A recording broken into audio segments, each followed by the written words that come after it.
Hello dear students, welcome to ओलेट Meenakshi e tutor. Dear student, जैसा कि हम सभी जानते हैं कि हमारा भारत 15 अगस्त 1947 को आज़ाद हुआ।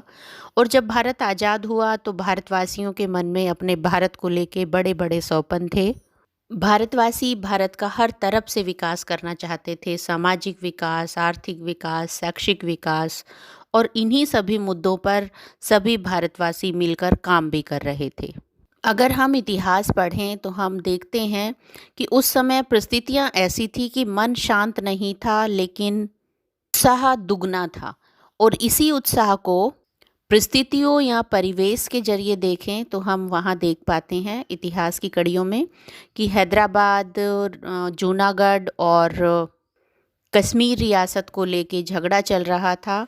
उधर भारत और पाकिस्तान के बंटवारे में हिंदू मुस्लिम भाईचारा लगभग ख़त्म ही हो चुका था। तो पॉलिटिकल स्टेबिलिटी भारत में नहीं थी। इतना होने के बावजूद जो विकास का सपन हमने देखा हुआ था वो शिक्षा के माध्यम से ही पूरा किया जा सकता था। तो शिक्षा के मुद्दे पर या शिक्षा की समस्याओं का समाधान करने के लिए विचार उठने लगे।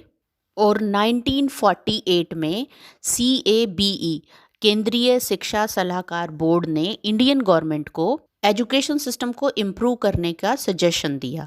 लेकिन परिस्थितियां भारत की ऐसी थी कि पॉलिटिकल स्टेबिलिटी थी ही नहीं, तो उस जो सजेशन को 51 तक अप्लाई ही नहीं किया गया।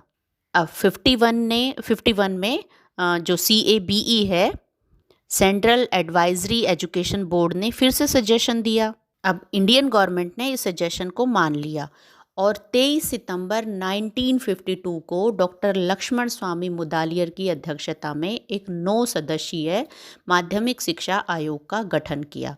अब ये जो 9 सदस्य थे ये अपने 17 जो अदर को मेंबर थे उनको भी ले सकते थे। और इनका काम क्या था, बाकायदा ये जो कमेटी बनाई गई, इस कमेटी को एक टारगेट दिया गया कि जो भी एजुकेशन से रिलेटेड प्रॉब्लम है, ख़ास तौर पे सेकेंडरी एजुकेशन से रिलेटेड, उन सभी प्रॉब्लम को डायग्नोज करना है। सबसे पहले तो उन प्रॉब्लम का पता लगाना है और फिर उनको डायग्नोज कैसे किया जा सकता है, ख़त्म कैसे किया जा सकता है, उस पर अपने सुझाव देने हैं।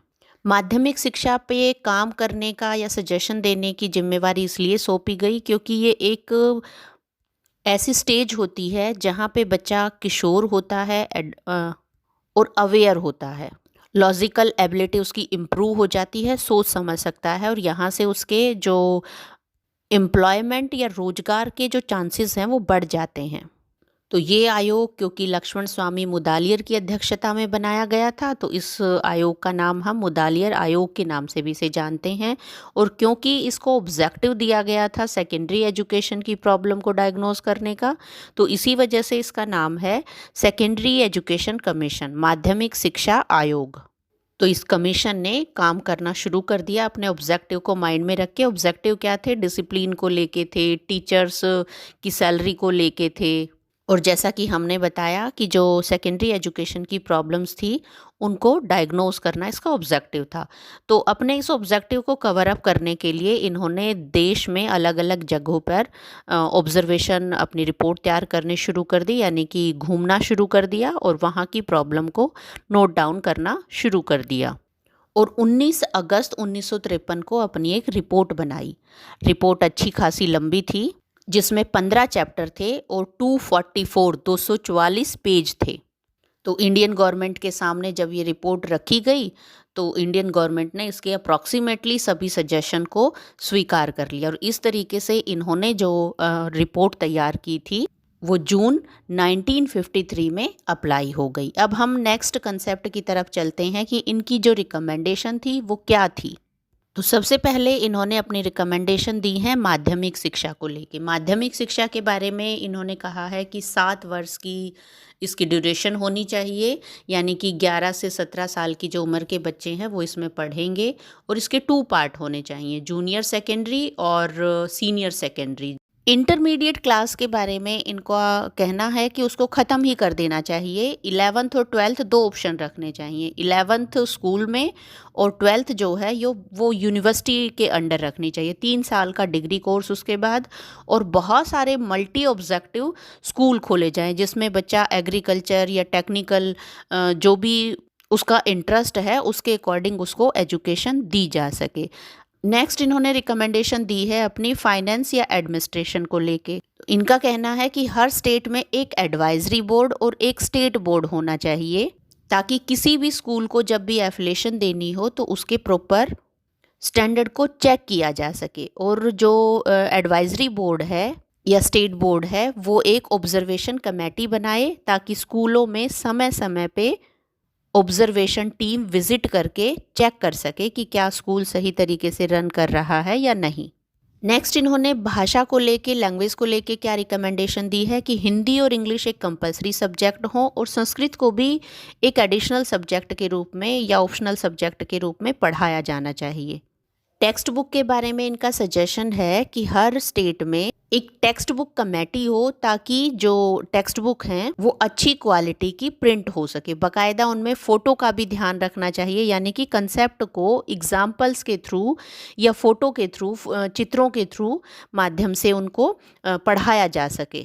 टीचिंग स्ट्रेटजी या मेथड के बारे में इन्होंने अपना सजेशन दिया है कि हमें एक्टिविटी बेस्ड या प्रैक्टिकल बेस्ड लर्निंग करवानी चाहिए, ताकि बच्चों को कंसेप्ट लंबे समय तक याद रहें।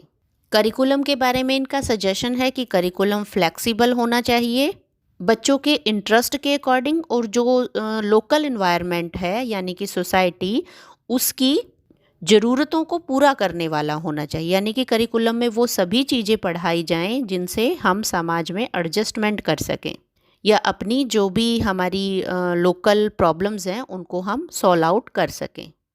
करिकुलम में अगर हम सिलेबस की बात करें तो उसको 2 पार्ट में डिवाइड किया है। जूनियर के लिए अलग करिकुलम और सीनियर्स के लिए अलग करिकुलम डिज़ाइन करने की इन्होंने डिमांड रखी है।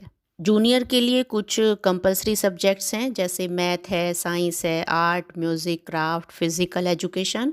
और अगर हम सेकेंडरी लेवल की बात करें तो करिकुलम को फिर से आगे इन्होंने 2 पार्ट में डिवाइड किया है, कोर सब्जेक्ट और ऑप्शनल सब्जेक्ट। कोर सब्जेक्ट जो कंपलसरी हैं और ऑप्शनल जिसमें से बच्चा खुद अपनी मर्जी से चूज़ कर सकता है, जैसे ह्यूमैनिटी है, एग्रीकल्चर है, टेक्नोलॉजी है, फाइन आर्ट है, होम साइंस है।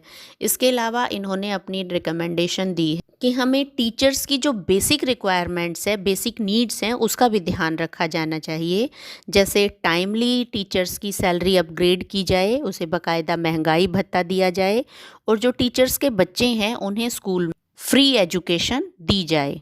इसके अलावा इनका कहना है कि टीचर्स को मेडिकल फैसिलिटी भी दी जाए। इससे क्या होगा कि टीचर्स की जो बेसिक रिक्वायरमेंट हैं वो आसानी से पूरी होंगी और एजुकेशन की क्वालिटी पे वो अपना ध्यान देंगे। इसके अलावा सबसे महत्वपूर्ण बात इन्होंने कही है कि कोई भी टीचर अब प्राइवेट ट्यूशन नहीं कर सकेगा। नेक्स्ट इन्होंने अपनी रिकमेंडेशन दी है एग्ज़ामिनेशन सिस्टम पे। एग्ज़ामिनेशन सिस्टम को थोड़ा सा इजी और फ्लेक्सिबल बनाया है, और सेकेंडरी एजुकेशन के बाद एक सब्जेक्टिव और ऑब्जेक्टिव पब्लिक एग्ज़ाम होगा, और बच्चों का इवैल्यूएशन मार्क्स के अकॉर्डिंग ना करके उन्हें ग्रेड दिए जाएं। यहाँ पे ग्रेड देने का ऑब्जेक्टिव था कि बच्चे सिर्फ पढ़ाई को क्वालिटी एजुकेशन के थ्रू अपने आप को इम्प्रूव करें, ना कि कंपटीशन की दौड़ में उलझ के और स्ट्रेस फील करें। और नेक्स्ट इन्होंने रिकमेंडेशन दी है अपनी गाइडलाइन या काउंसलिंग की। जो भी बच्चा स्ट्रेस फील करता है या उसको कैरियर की अपॉर्चुनिटी नहीं मिलती है तो कैरियर काउंसलर बाकायदा उसकी हेल्प करेंगे कि आपकी एबिलिटी ये है और आप इस पर्टिकुलर प्रोफेशन में जाके एज ए प्रोफेशन ये चूज़ कर सकते हैं। तो बच्चे को पूरी प्रॉपर गाइडेंस दी जाएगी, ताकि वो फ्यूचर में किसी भी रोज़गार में जाना चाहता है तो वो किस ऑप्शन को चूज़ करके जा सकता है। नेक्स्ट इनकी रिकमेंडेशन है वुमेन एजुकेशन को लेके। इन्होंने कहा है कि बालिकाओं के लिए, लड़कियों के लिए सेपरेट स्कूल खोले जाएं, ताकि सोसाइटी में उन्हें भी इक्वल अपॉर्चुनिटी मिल सके। और लड़कियों के लिए स्पेशली होम साइंस पे करिकुलम में या सिलेबस में फोकस किया गया है। प्यारे बच्चों, जैसा कि हमने बताया कि उस समय पॉलिटिकल स्टेबिलिटी नहीं थी, ब्रदरहुड की फीलिंग ख़त्म हो चुकी थी, हिंदू मुस्लिम के दंगों की वजह से भाईचारा लगभग समाज से ख़त्म हो चुका था। तो इस वजह से इन्होंने धार्मिक शिक्षा के मुद्दों को उठाना उचित समझा और उस पे भी अपनी जो सुझाव हैं वो दिए हैं। ये पहला ऐसा कमीशन था जिन्होंने धार्मिक शिक्षा के मामले में अपने सजेशन दिए। धार्मिक शिक्षा के बारे में क्या सजेशन दिए हैं? इनका कहना है कि स्कूलों में धार्मिक शिक्षा दी जा सकती है, लेकिन वो कंपलसरी नहीं होगी, वो एक बच्चे की चॉइस होगी और पेरेंट्स की मर्जी से ही धार्मिक शिक्षा बच्चे को दी जा सकती है, और वो भी स्कूल के पहले या स्कूल के बाद। नेक्स्ट इनकी रिकमेंडेशन है बच्चे की फ़िज़िकल फ़िटनेस को लेके। इनका कहना है कि स्कूल में 1 वर्ष में 1 बार बच्चे का जो है हेल्थ चेकअप होना चाहिए, और जो कोई भी बच्चा अगर किसी गंभीर बीमारी से ग्रस्त है तो उसको बार बार स्कूल में चेकअप करवाना चाहिए। नेक्स्ट इनकी रिकमेंडेशन है टीचर ट्रेनिंग को लेके।